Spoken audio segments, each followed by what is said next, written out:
আসসালামু আলাইকুম গাইস, কেমন আছেন সবাই? আমরা ভালো আছি। তো আমি সকালবেলা ঘুম থেকে নাস্তা করে একটু বাজারে গেলাম।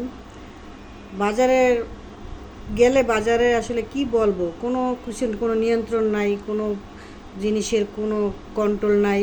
যা ইচ্ছা তাই বাজারের অবস্থা চলতেছে। আর কেউ এগুলো আসলে মনিটরও করে না, কেউ দেখেও না, খেয়ালও করে না।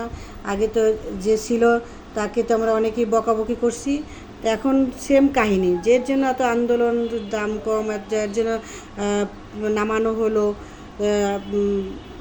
খালাম্মাকে। কিন্তু আসলে সব জিনিসের আরও আস্তে আস্তে দাম জিনিসের বাড়তে আছে, হাত দেওয়া যাচ্ছে না। আমাদের মতো মধ্যবিত্ত ফ্যামিলির বাজার করা অসম্ভব হয়ে যেতেছে। বাজারে গেলে টাকা যদি 2000 নেই, তা যেই বাজেট থাকে তার উপরে চলে যায়।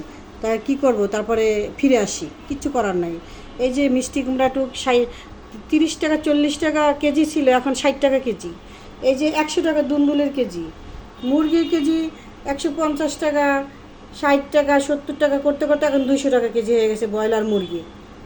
এই যে পেঁপে 60 টাকা কেজি, এখন 100 টাকা কেজি।